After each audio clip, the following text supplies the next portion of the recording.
It feels like contagion. Is it a contagion?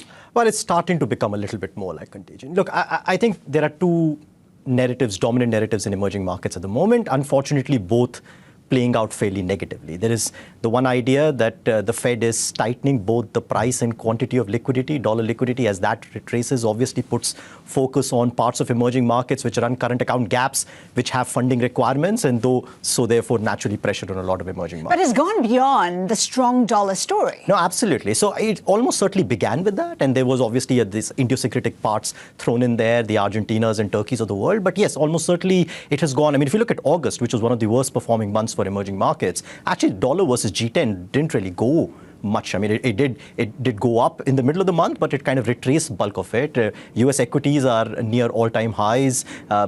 Treasuries yields have retraced and so forth. So yes, this has become now, I think, increasingly an issue which is no longer just about EM fundamentals, but increasingly about one contagion, which largely happens because of, say, cross holdings, pressure of redemptions and so forth. It's increasingly about illiquidity as these markets sort of obviously lack liquidity as the pressure keeps going on, and about policy reaction functions. I think that will now be increasingly the differentiating factor. Which central bank is willing to be with the curve, act with circuit breakers and so forth, which will become very important.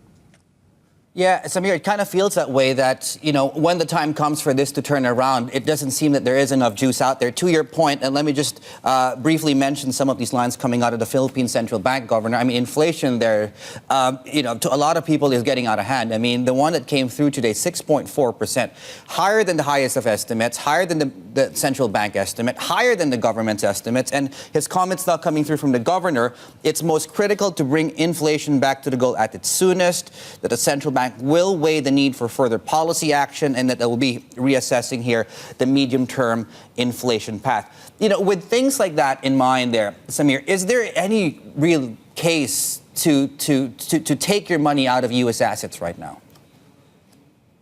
No, I mean, look, like I said, I think the emerging market problem is now, and especially if you consider, for example, the macro here in Asia, which I guess everybody would agree the fundamentals are nowhere near quite as bad as in other parts of EM. I think it's not just about the fundamentals. It's increasingly about, like I said, it's about whether, you're forced into that contagion simply because of what's happening in other parts of EM, which don't have quite strong fundamentals. It's increasingly about how illiquid some of these markets can get. And like you said, with the example of Philippines, increasingly about how the policy reacts to it. So yes, the inflation number in Philippines is very high. It's a big miss for sure. But I think the key part here is how does the central bank respond to it? If it stays on its message and it shows the market that it's willing to be actually with the curve and actually, in fact, at this point, probably ahead of the curve, I think it has, a better chance of being able to sort of convince markets.